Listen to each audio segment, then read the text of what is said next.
Good evening, everyone, and welcome to GrayManPrepping. Yes, it's time for Survival Saturday, and tonight's topic may not be quite what you think it is. Simple preparedness. All righty, let me get almost there we go. So I get one thing set up here, and there. Gotta get my hat and stuff back on because they didn't want to blind you with the glare here. All right, let's welcome everybody in. Head up to the top of the chat here. First one in was Creative Redundancy. Hey, CR. Then Aiden Air from across the pond. Then it's the Marshmallow Man, gifted 5 GrayMan level memberships. And I got to go over here to remember who all got to do it.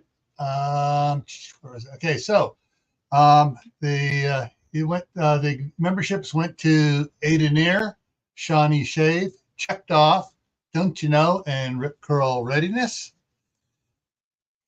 And if those of you, in case like Joe or anybody else gifts memberships, if you scroll back up to where in the chat where it shows the memberships, and then right underneath it, if you're not already acknowledged to accept memberships, gift memberships, there should be a little gray box right underneath the big green one about gifting 5 GrayMan memberships. Should be a thing that says allow gifts. It says small print in blue, it says allow gifts. You click on that, and when it goes up, and then you slide the thing to the right so the little thing turns it on, and that way you can accept gifts automatically whenever someone gifts a membership here. All right, so let's see who else is in here now. Everyone's just talking there. Shawnee's in here. Oliver Wendell Douglas is here. Lori J is here. Prairie Ryder is here. CP is in the house here. Hugo Homestead.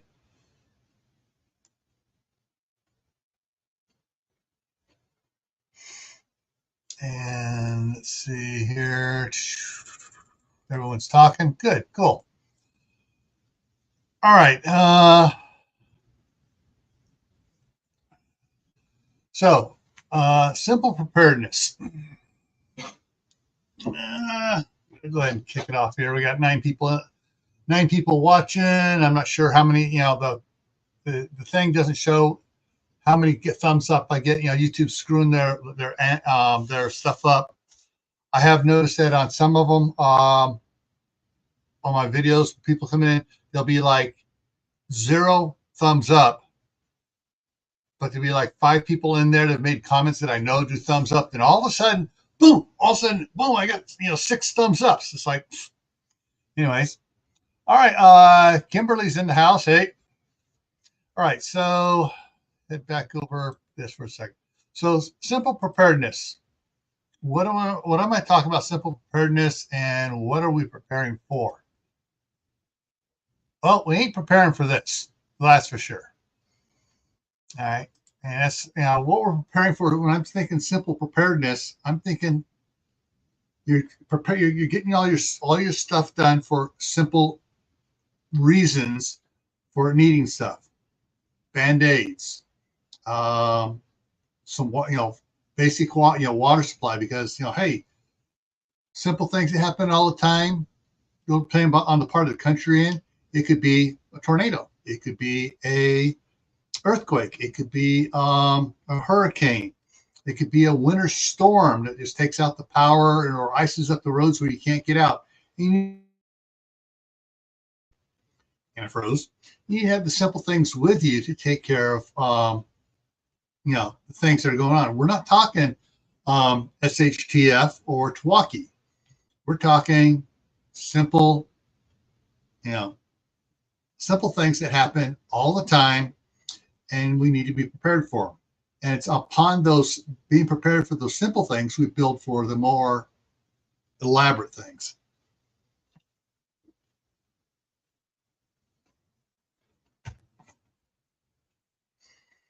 And Sierra says, for winter cause, he lives in Alaska. Yeah, he's going to have winter problems.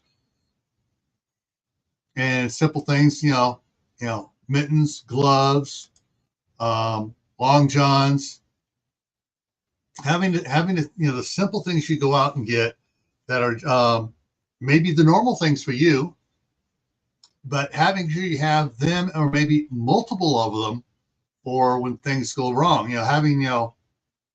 Having extra pairs of socks and stuff that, beyond what you normally do. Example for, like, if you do laundry every Saturday or every Sunday, you do laundry. And so you have, 10 pairs of socks. That's one thing, because sometimes you have to change socks twice for some reason. But having 20 pairs of socks, is simple preparedness. If you have, you have so many clothes and you have, I'm going to get a couple extra pairs of denim pants when they're on sale. Simple preparedness. Hey, Howie, Food Forest Permaculture's in the house. And so simple preparedness goes towards the simple things. And with Howie here, we're going to switch to what is probably one of the simplest things you can do to get prepared. Grow some food. Now, you don't have to go all out with a huge monster garden. You can start with a simple, small thing. Just say, you have some raised planter beds, pull out the flowers, put in food. And there are some plants that flower beautifully and that have beautiful colors that are food. I don't have it. I think I don't have it in here. The last mail call I got from Garden State Gardener, Joe sent me a package of multicolored kale. And so as the kale grows up, you got red, orange, and purple kale. It's colorful. And so it doesn't look like food. It just looks like colored, plants and stuff. And sunflowers. Example there. Rainbow chard, very colorful, and it looks like something it's not. It looks like all it is landscaping when it's actually food. And so growing food, you don't have to go out and go like, okay, I'm going to plant my whole backyard in corn. That's not simple. I'm going to go out and I'm going to plant in the backyard and go plant up next to the side of the house or whatever. I'm going to plant, a couple tomato plants. That's simple. I'm going to have a couple tubs with a couple different types of lettuce in it. That's simple. You don't have to, like, something that's a little more difficult. I've watched a lot of people growing it, talking about it. Asparagus. That's not simple to grow. And asparagus sometimes takes years for it to produce. You want something simple that's going to produce the first year you plant it. I know lettuce produces a lot for me. And both here and in California, lettuce is one of those things that grows. Squash, zucchini, patty pans, Hubbard, butternut produce a lot. They grow fairly simple. In some areas they grow really well. Other areas you got problems with squash bugs and stuff like that. But for your area, what grows simply that is easy to take care of. Now, it may not be something you want to eat all the time, but if you're growing one thing, you find out a neighbor's growing something else. Trade, barter. Hey, I got extra this. You want to trade some food? So simple preparedness is one of those things that put some in there. It's one of those things that kind of gets overlooked. Hey, Prepper 101. And people go straight from, all right, I'm going to start getting prepared. And they go straight from that to, all right, I'm going to get all this complicated advanced preparedness. I'm going to get, I'm going to get a close range weapon, a long range weapon, a powerful, a quiet one, and it's like you don't need to go to the high advanced stuff right away. You really what you need to do on your simple preparedness and a lot of people overlook this. Simple preparedness, what I've been teaching since 71 has been, you get your basics. You just work on your basics till you have a couple of years of the basics. Then you can start adding other stuff on. And so you feel like on your food storage, you have 2 years of food storage of simple stuff. Then you start adding the other stuff into it. And all of a sudden now that 2 years is now supplemented by another year. So you now got 3 years spread out there of food, but your simple stuff is still your basic core of it. And there's the thing, I want to get everyone here thinking about this, is that you don't need to go high tech, low drag, all the cool, latest, greatest stuff. And in a lot of cases, I've known some people who've gotten a lot of stuff here, these fancy things, and then they start complaining, I don't have the funds to buy more of the simple basic stuff. And it's like, I can tell, all right, stop buying this high dollar crap, and you got more than you ever need. Go back to the basics, the simple stuff. And so, that go? Oops, hang on. I got to check my other chat on the other screen here. There it is. Yeah, got that there. And so, all right, there's the adage, keep it simple, stupid. Well, I don't like calling people stupid. I like those keep it simple, survivor. So keep your preps simple. You don't have to do everything. I'm going back to a basic stuff right now. My first time doing it, because I got plenty of simple stuff, but this is a not really advanced, but it's a basic simple thing. And I got a food fermentation jar, and it's to make sauerkraut. And so that's going to be the first simple thing I'm going to try doing, because that's, everyone says that's the simplest thing to make. You grow some cabbage, you chop it up, do everything in it, you smash it into the jar, pack it down in, and if you need to, then you add a brine to it, and so it's covered by the water and stuff.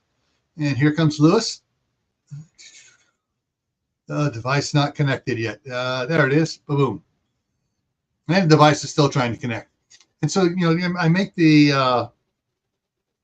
I'll make sauerkraut, and then once I get used to making sauerkraut, then I might try fermenting other foods, which is another way of preserving the food without canning. So it's just, so I'm expanding my simple preparedness into another simple form of canning or food preservation, rather than getting because sometimes I can tell you, pressure canning it may be easy, but it's not all that simple. There's a lot of steps you got to follow. Water bath canning, the same thing. When it comes to doing the fermenting, I got to look up a whole bunch of different recipes. I look for some complicated ones and simple ones. And the simple recipes for making sauerkraut, very simple. I mean, all you got to do is figure out how much brine you want to put on it, and just about all of them, it comes down to almost the exact same thing for making the brine. And you don't got to put the full amount of brine you make in there. So basically, I just switched over to the tab here. So it says the typical ratio for making sauerkraut brine is 1.5 tablespoons of salt per quart of water. So basically, that's for 2 cups of water, 1.5 tablespoons of salt.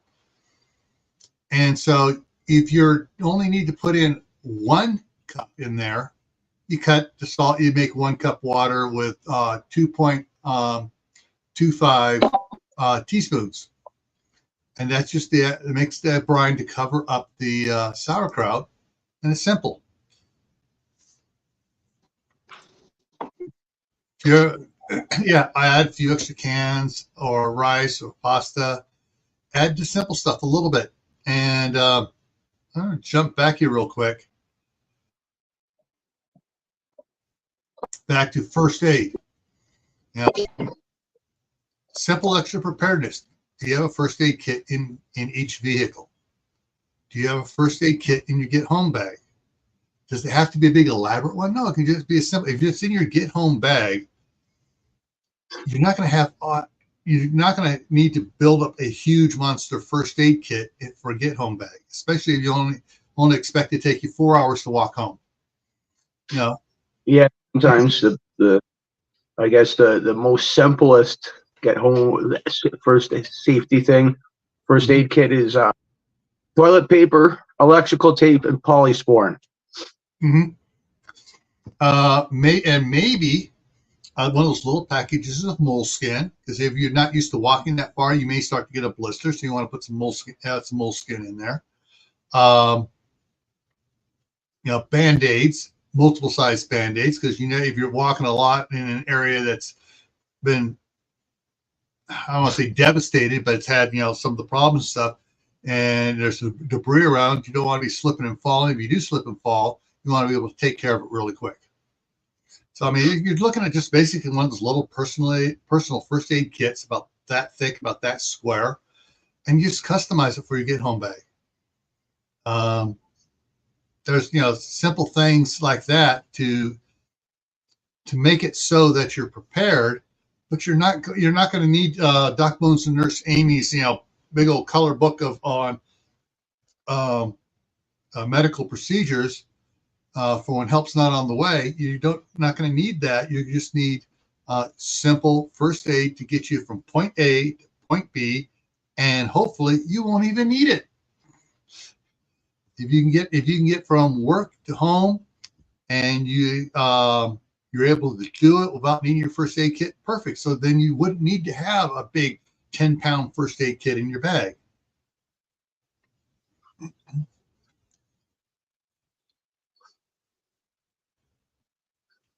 I just catching up in the chat here. So, think the simple, the simple life, the simple things. There are a lot of people out there pushing now even more and more. All right, you need to get a power station or a solar generator, and you need to get all these solar panels and stuff, so you're ready for the grid going down. That's making life comfortable, not keeping it simple.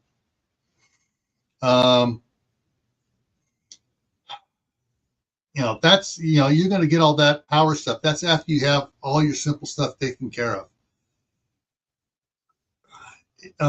Yeah, I lived on one generator, a 120 generator with 4 plugs for a matter of 6-7 years before I got a second one that can do 220. Yeah. And it's like for the power stations I have, I got 2 small ones. One's a 400 watt Goal Zero. The other one's a 1500 watt Kodiak, and that takes care of my basic simple power needs of my CPAP, so I can sleep at night and not get sleep apnea. So I got both those. I got a couple power solar panels that I can. The small one comes with a small one. I can just stick that on there and just stick it outside, and it charges it up enough to keep using the CPAP every night. I put a bigger solar panel on it, and it's fully charged in a day, and I'm good to go. I don't need, for a simple life, I don't need all my computers. It's just fun, all right? That's fun. That's not a need. That's a fun. That's a distraction. I got tons of books. I don't need to have the TV and the DVD player going. I got lots of ways to take care of keeping my mind active and keeping active around here. But I'm retired. I want to be able to relax and enjoy it. I've taken years building up all the simple stuff, and I mean years, building it up so that we've moved on from the simple stuff to the more advanced stuff to be able to really enjoy it. And if people are just starting out, getting prepared, if you know anyone that is starting out because of what's going on in the world, tell them, stick to the basic, bros. Keep it simple. You don't have to go and rewire your whole house to run off the 12 volt. You stick to the simple stuff and add books. I mean, books are simple to get. Get books on simple things on how to garden, how to can, pressure can, how to water bath can, how to dehydrate food. You get the books and stuff, and you just start going slowly at it. Yeah. Now, CR has mentioned several times that he sews, and he's actually done sewing stuff on videos. Okay, fixing and repairing stuff. But what if you're in are expecting an SHTF or Tawaki situation, or step it down a little bit, a life-altering situation of emergencies, something else to learn to do besides sewing, crocheting, and knitting. Do I have it up here? No, dang it. Danny took it back across the street. My grandmother, when I was about the size of Danny, if you saw my last video over on, actually today, video here, I did my exercise video. And about 2 hours later, the grandsons came over, and I did about a minute and a half of them on the same machines doing their exercises.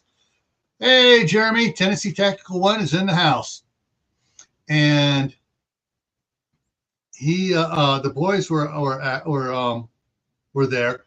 And so Danny is the second to youngest one there. When I was his age, my grandmother knitted me 2 different sweaters. And I wore those sweaters to school for years until they got too tight for me to wear to school, elementary school.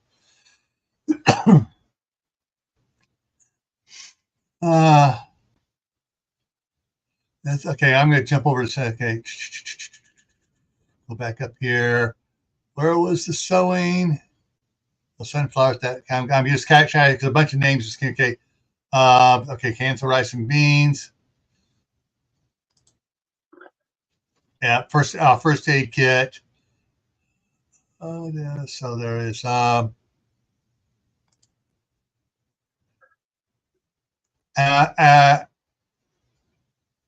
worried about an EMP. Yeah, I know EMPs happen. EMPs happen all the time. A lot more than people know, but they're really weak. But it's like I do have stored away a bunch of solar panels I haven't put up yet. I have enough solar panels to get everything hooked up and going. And I can run the house basically without power once I've got a few more things changed around. But it's my grandmother tells me stories. Used to tell me stories of her growing up in near Coeur d'Alene with all her brothers and sisters out there on the ranch. They had no electricity, none, zero, zip. They had no indoor plumbing. They had a 3-stall outhouse, and they lived out there for years and years and years, comfortably making money. I mean, they raised livestock and stuff and sold it off, and they were doing good. So an EMP, about the most that's going to affect us is that I do have a lot of stuff on Kindles and stuff, like my Kindle. I got a lot of books on here and stuff, but I got several Kindles, and some are in EMP bags, so they're protected. I just need to be able to charge this up after the EMP is all done with and be able to review stuff. Let's see here. Jeremy says, finally stacking Augustin into his stacked food. Good. I wouldn't be too particularly worried about an EMP unless if it's gonna be one of those ones that takes out everything. Yeah. Because most of the time, like you said, Gil, Yeah. they're so small it might affect your cell phone a little bit while it's coming in, but that's about it. Augustin Farms is a it's a food thing. Here, hang on a second. Let me just throw up a page over here on the other side here, and I'll bring it up so you guys can see. Amazon. So AU.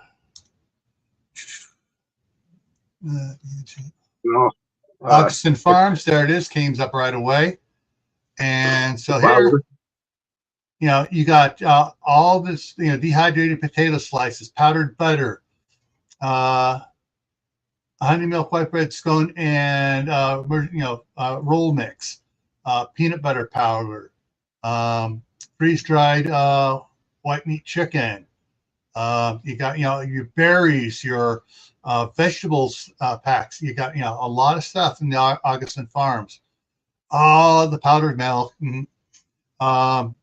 There's a lot of different stuff they have there. So I hope that answers your question, Randy.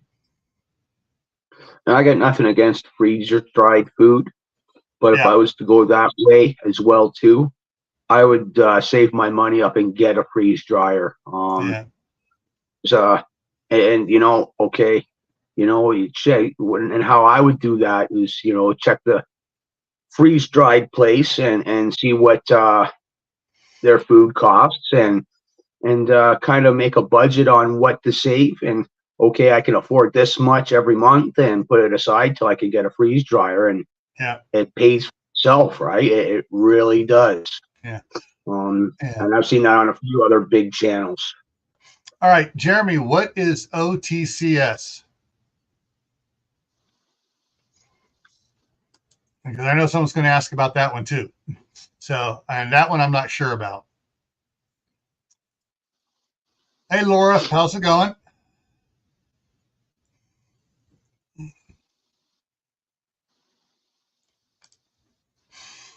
Just having a system in place to wash and dry laundry if there's no power gives me the prepared feel. I know, Shawnee, it's like, I wish Kaylin was in. Oh, that's right. Kaylin's doing something this weekend. Kaylin Strain has done some videos on her non-power little clothes washer thing that she has.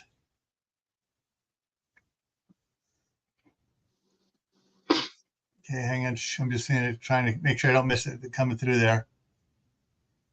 Over-the-counter medicine. Okay, thanks, Suzanne.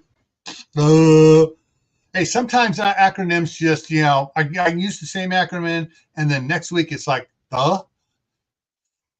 So, so stocking over-the-counter medicines, yes. And I'm gonna go there in a second here.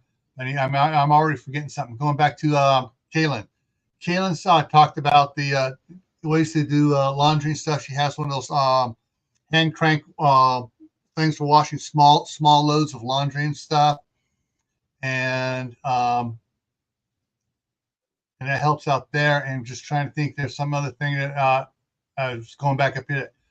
A comment there that Kaylin was talking about. Kaylin's got some good stuff. She's in a small apartment, and she stocks up for the plain simple life there in it.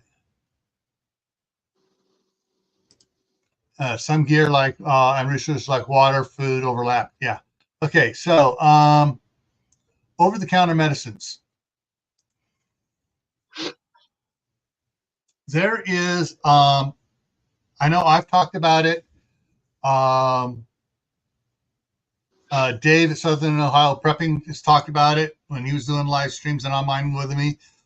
Doc Bones and Nurse Amy have talked about it a bunch, and they even on their podcast they're still talking about it. The difference between dry over-the-counter medicine and wet over-the-counter medicine. I know when I was working at Homeland Security and we were stockpiling meds and stuff, we had a bunch of stuff that had 2 or 3 years left on its shelf life. We got it for free from the military. So we could stock it at offices around the country. And we started, some of the people started freaking out. Well, wait a minute, why are we stockpiling? This is going to be bad in a couple of years. And I mentioned to them to check with these certain doctors and to test things, because I'd heard before that this stuff is good long beyond its shelf life because it's dry. And so they pulled a bunch of samples from across the country, different ones. They ran it, and there was some degradation in the ingredients, but not in the active ingredients, in the inert ingredients. So basically, the tablet had the same strength as it was supposed to, but the inert ingredients kind of gone. So they said it almost tested stronger, but it didn't test stronger because there was the same. So if you're taking the medicine by pill, you're fine. If you had, they also had some bulk stuff like for a pharmacist to mix it up, and that came out a little bit stronger if they were making it fresh from this old stockpile stuff. Yeah, I usually, when I get do that medical stuff, over the counter stuff, I usually wait. I usually got stuff in there, but it's normally expired by the time I get sick. And when I get sick, I go to the store and I recently I've been sick for the last week with the new virus or whatever up here in Canada. Yeah. And so I bought some Benylin, and I bought 2 of the 100 mils, and I bought some neocitrin, a couple of, I think, the 10 or 12 packs. And then I bought the pouches of Halls, and I bought like 4 of those. And I know they're good for 2 years. So why I buy, like, I double up on what I buy when I go, is just in case if I get sick in that next 2 years. Yeah. Now, here's an interesting thought carrying over what I was talking about, the medicines we were stockpiling for the government. Benadryl. You can get Benadryl in a cream. You can get Benadryl in a tablet. You can get Benadryl in a capsule, a liquid cap. You can get it in a syrup. Of all those, the Benadryl in the capsule, in the tablet, the dry powder tablet, the expiration date on it on the box is 2 or 3 years beyond the other stuff that's suspended in some sort of liquid. 2 or 3 years for the dry powder. Now, my wife, having formerly been in the military there, learned that if you have the Benadryl tablet, you can take that, crush it up, and add it to something like a triple antibiotic ointment stuff, and put that on. I use that on a bee sting or whatever, and the Benadryl powder is activated a little bit with the cream and stuff, and does the same thing that the Benadryl cream would do, but you don't have to worry about it going bad because it's in the powder, and the powder stuff is good for years beyond, they found, beyond the expiration date on the tablets. With amoxicillin. Amoxicillin is good for decades. I repeat, decades beyond the expiration on the box because it's in a dry powder. So, I mean, the over-the-counter medicines and stuff, you stock up on the simple stuff that is dry. You don't have to get, I want to get that special cough syrup, Benadryl cough syrup. You don't need that.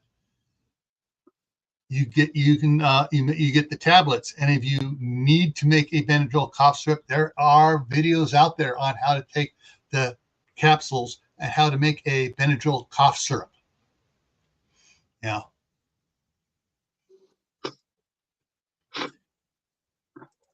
Exactly. It's when it's suspended either in the for the gel caps, in the cream, or in the syrup, that it goes bad because, you know, it has the moisture in there that does funky things with it. One of the things that I found out here recently that I hadn't been paying attention to, yeah, dummy me, was the anti-diarrhea medications. I loved when Sam's Club had their Members Marks 50 tablet package, you know, a small bottle that had 50 tablets in there of the anti-diarrhea medicine. Well, for some reason they stopped selling it, and they went to the gel caps. And the gel caps, I noticed, you know, it wasn't quite a big package either, so they get like 20 in the gel caps or whatever. I've noticed after several years, it's like, wait a minute, this stuff ain't working like the other stuff used to work. And then afterwards, I had talked to Doc Bones Nurse Amy about that, and it's like, oh, it's in a liquid. That's why it's losing its strength and not staying as strong as it should. Oh, Alicia's in the house. Hey, Alicia. And so the you know, if you're going to do your medications, especially over-the-counter medication, try sticking to the dry stuff as much as possible. Now, if there are certain things that you go through a lot of, because you happen to have 4 grandkids who think it's fun to play WWF and dogpiling on each other and tackle each other outside in the gravel driveway or on the cement or in the street, and they're always getting cuts and scrapes and stuff. I still can't think of the proper name of it. The triple acting, you know, antibacterial goop, you know, cream, or the double acting, because one of the grandkids is allergic to the third ingredient and they got the regular stuff over there. And you can, I mean, we go, yeah, in the last 4 years, I've gone through 2 of those tubes of it on the boys. Okay, question. Yeah. Here we go. How long are over-the-counter good for after the date? Well, it just depends on whether it's dry or whether it's liquid based. Like the thank you, Susan. Neosporin is what I was thinking of. And Bactitration is the 2 ingredient one. If it's like I said, like the Benadryl capsules, you know, tablets, you know, good for a long time. All right, so she's saying dry, Tylenol, Advil, etc., a lot longer than the gel caps. A lot longer. You're talking on some of these years after the best use by date on the packages. Every time I go to the pharmacy and I get Tylenol ones, and I got to go up to the pharmacy because they keep it behind the counter, right? Yeah. I don't need a prescription for it. So I just got to ask for it. And I usually get the 200 pill bottles, and they always ask me, "You got a problem with it?" Nope, just stocking up on it. That's all. Yeah. It's like the I got several things in my mind here going on. The no, not necessarily less potency on it. Example, the Sudafed, real Sudafed. Yeah, you got to go. They keep behind the counter now. You can only get so much per month. The quote best use by date on it, it's good for at least 5 years after that.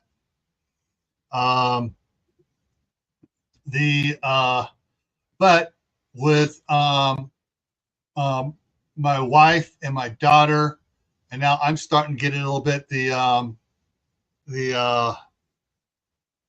allergies and stuff to the different things and everything else. My wife goes through a lot more Sudafed and the Claritin, and I forget the other one. Basically, on Sudafed, we get name brand, not that cheap crap. You don't have to worry about over the counter stuff because it's basically a placebo crap. But on for the Claritin and the other one, we get the Members Mark stuff because it's like half the price, and you get more, you get bigger things of it. But dealing with all the allergies and stuff, that stuff isn't sticking around past its best use by date, or at least it wasn't until a couple of years ago when I talked to Dr. Bones and Nurse Amy, and we started stocking up more since we found out that, and the tests on those things last a lot longer. Now, one of the things, CR says he heard that acetaminophen was different. I'm not sure about that. So hang on a second. I got to grab something from the other room here. Yeah. So Gil's going to leave me here so I don't have too many allergies. The only allergies I got are to hay and cologne. Yeah. One particular cologne. Okay, so the acetaminophen. All right, so the stuff I got for my pain when I had the kidney stones, oxycodone / acetaminophen. Well, let's see here. This is this is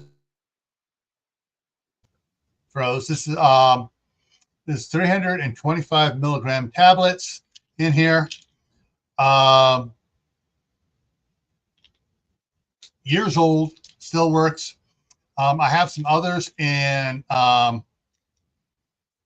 California that are like 12 to 15 years old from when I had my kidney stone back then. I got a big bottle there, and they work just as good.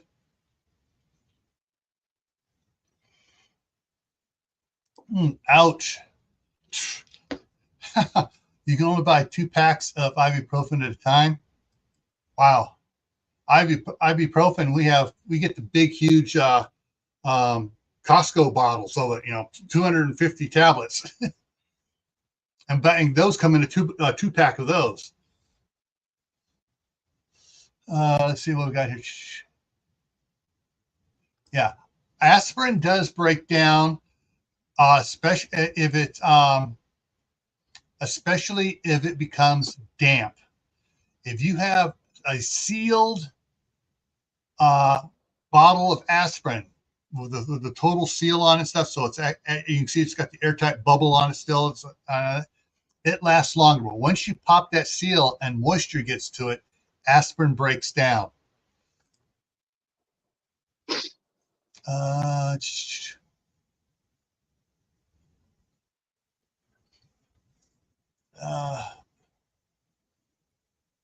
Okay, I'm just reading the chat things here. I also have eye drops or dry head. Now, eye drops, whatever's in them and stuff,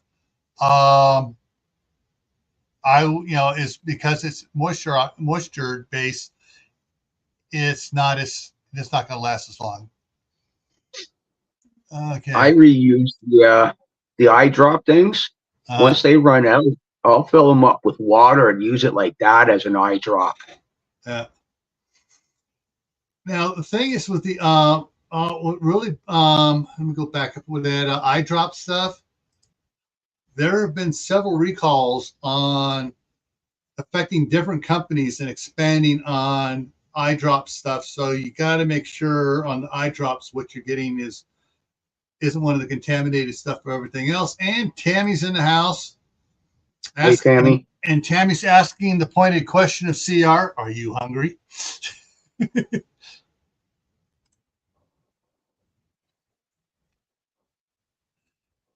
Yeah, I'm working on trying to figure out how to eliminate the ads during the live stream. It wasn't that bad when they used to put the ads at the beginning when you first come in, because at the beginning when I started, that's why that 5-minute countdown is there, and some people had it tonight.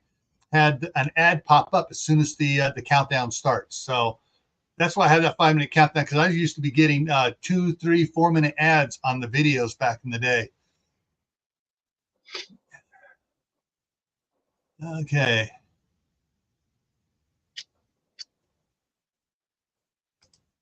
Yeah, not supposed to use those after 30 days. They can get bad bacteria. And yeah, so once you open them, they got a short shelf life on the eye drops. All right. Simple stuff. Simple preparedness. Let's get back on basic topic here. The simple preparedness ones, preparedness things, and think about the simple little things that you need to get by for a simple life.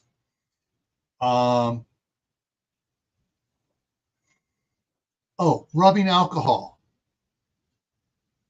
Rubbing alcohol doesn't go bad, especially when it's still got the seal on it and stuff.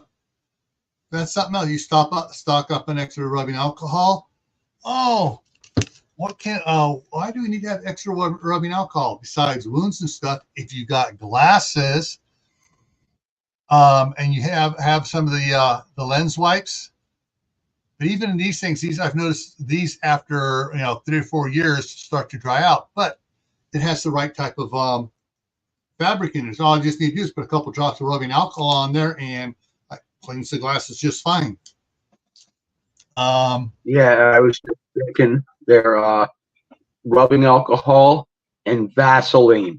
In case if you don't have any polysporin on hand, you can use rubbing alcohol on a cut or burn or what have you, and then you use Vaseline after, right? You dry it all off and you use Vaseline and then bandage it up. Yeah, you're going to change your mind when I tell you something about Vaseline. Google petroleum jelly on Wikipedia. I found the same information. I was on WebMD or something like that about the history of petroleum jelly. Petroleum jelly was discovered by accident in the bottom of the barrels of crude oil. And they had this jelly stuff in the bottom of the barrels of crude oil they needed to do something with. And after experimenting and stuff, they released a new product called petroleum jelly. Think about it. It's the crud that floats, that settles to the bottom of the crude oil stuff. I'm sorry. We've stopped using petroleum jelly totally because there are some medical side problems, side effects with petroleum jelly that they don't talk about because, it's been used for 100 years. It's good. Oh, geez. I've been using that from time, not all the time, but from time to time when because like your grandkids, when I was a kid, my mom had to chain me to the house to keep me at home. Yeah. So I was always getting scrapes and stuff like that. And once in a while she'd run out of polysporin and would get the and I never thought anything of it, right? When I started doing it, right? Yeah. Now it's not all the time. I think maybe I've had to do it 3 or 4 times in a matter of 10 years. Yeah. I mean, it's like when we were growing up, we didn't have all of these different. We had Bayer aspirin, we had mercurochrome. I can't pronounce the name of it. They took it off the market because there was some mercury in the ingredient of it that it stung like the Dickens, but killed everything.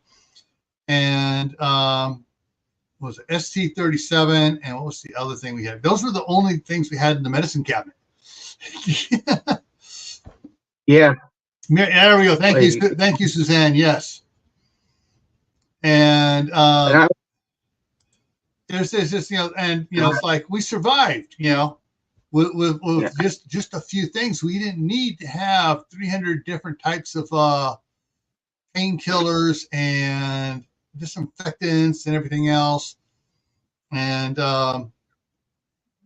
hydrogen peroxide was the other thing we had in the cabinet. Yeah. So it's like, but I've also noticed that over the years, the more stuff we use, the more each generation becomes susceptible to other things. I'm trying to do this without raising any red flags with the AI. So basically, use certain things, and all of a sudden, you got other problems coming up, and now so you need to get a different type of medication now. Evolution. Yeah, it's just things happening. It's all right. Example. Oh, here's a different example. My great grandmother, Granny, she lived to be 98, 99. Smoked. Didn't drink alcohol, but once once in a while, and it was usually wine. But all her food was grown on the farm. None of this fast food stuff, none of this processed food, highly processed. And oh yeah. so basically her generation lived well into the late 90s. Her kids, most of them lived, I'm just trying to think, the youngest one that died that I know of died at 79. Yeah, that was the same with my grandparents. Yeah. And so, but the next generation down died earlier. And in my generation now, it's just me and my sister that are left of my generation, immediately close by. I got cousins and stuff farther away, and I'm not sure, I don't always get notified when one of them passes away, but from my grandmother down, my sister and I, and one cousin, we're the oldest, of the generation there. We have some younger ones, but my sister's 10 years older than me, and I got several cousins that are younger than me. So just spread out there. And I would have been doing a lot better off if we had known what we know now about and wouldn't have been eating all this crap and been keeping it to simple food, simple homegrown food.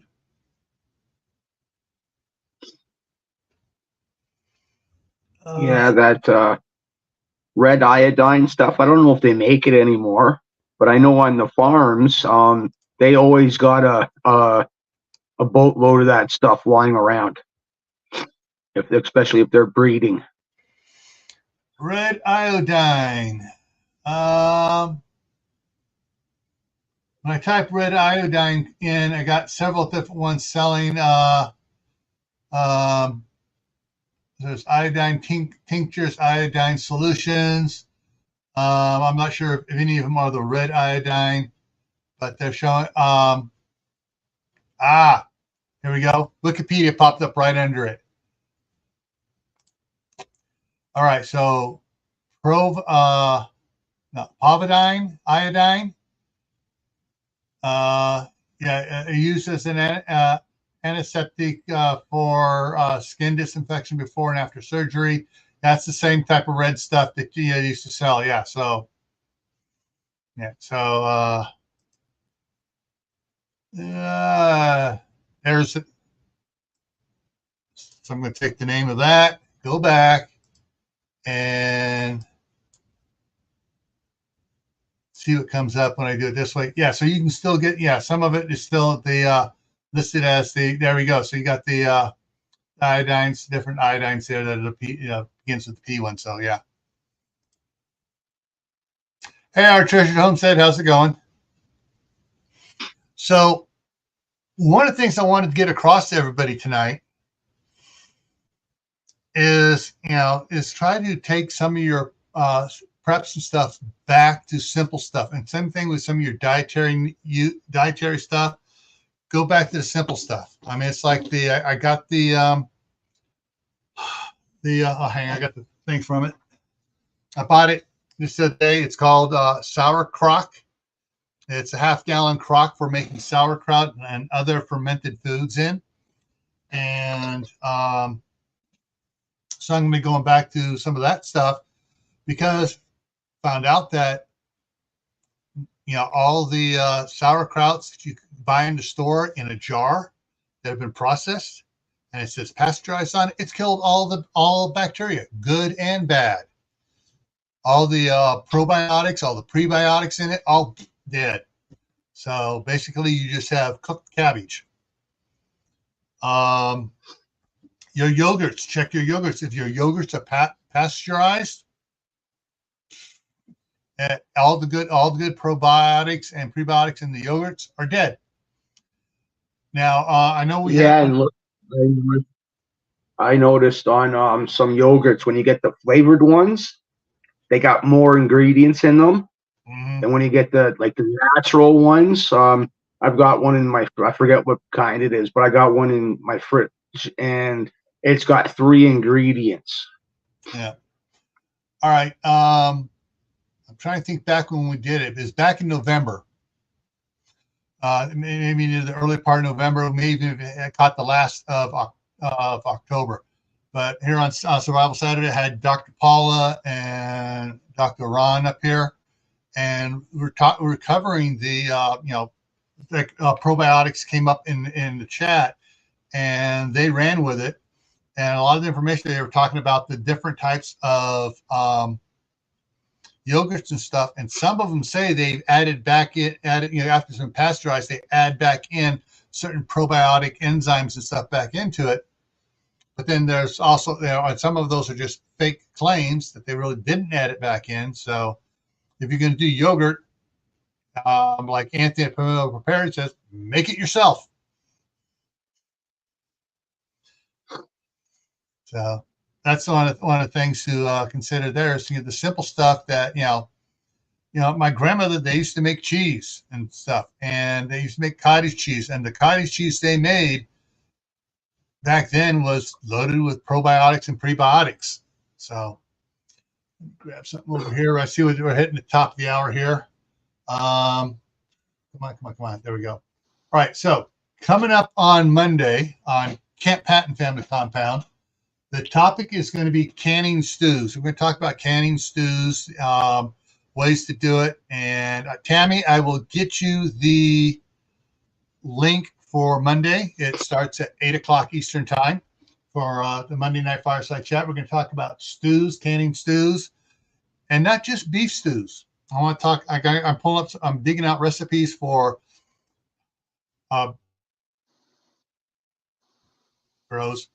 chicken, pork, lamb stews, and fish stews. And a lot of you are going to go, fish stews. Yeah, I'm probably not going to be a fan of that too. But my grandmother and my aunt used to talk about this the fish stew that they used to make and eat from the family back there in northern Idaho. Okay, so Tuesday, Kaylin Strain suggested this topic: biomass fuels for heating and cooking on Tactical Tuesday here on GrayManPrepping. Thursday night will be the Midnight Ride at 11:55 Eastern Time. Friday and Camp Patton Family Compound. Suzanne Galais suggested this one. It's AI generated photos and voices for scams. And some of the scams are just what they're selling to the news organizations. And then I found other information on AI generated programs and voices used to scam customers of certain stores to giving up more information than they should. So that's what's going to be on next Friday. Next Saturday here, Dr. Paula and Dr. Ron should be back in next Saturday here for Survival Saturday. Topic is your pantry, keystone of health and survival. And so we'll probably be touching on some of the probiotics and prebiotics again a little bit next Saturday as well, and having a pantry that is healthy for you instead of fast food deadly for you. All right. Thanks for coming up here, Lewis. And thank you for giving out those five memberships. So once again, No problem, man. those 5 memberships, those that got the 5 memberships, Aiden Shawnee Shave, Checked Off, Don't You Know, and Rip Curl Readiness were the ones that claimed the memberships. And I'm still working on convincing the staff sergeant to do videos for the either the tier 2 or the tier 3 level memberships here on the channel. And so it depends on how many videos she's willing to do a month as far where we're going to queue her videos in onto which channel members. All right, everyone. So remember, stay happy no matter what life throws at you, including power outages and stuff like that. Because hey, if you live in a simple life, it's not going to bother you that much. Stay safe. Don't go out and do anything foolish. Like no playing in lightning storms, please. And keep adding to your preps. Water, simple basics. Food, simple basics. Medications, and learn a new skill. All right. Add that to your preps and try to plant something indoors this winter. You go to Lowe's or Home Depot. I forget what the price of the buckets are now. For the 5-gallon bucket, you get a 5-gallon bucket and you fill it full of some soil and you grow something. A tomato plant, some Swiss chard, lettuce. I'm going to try to grow a cabbage here. I was going to go through my seeds today, but I had for 5.5 hours, I had the grandsons over here. So tomorrow I'm going to go through and see if I can, I'm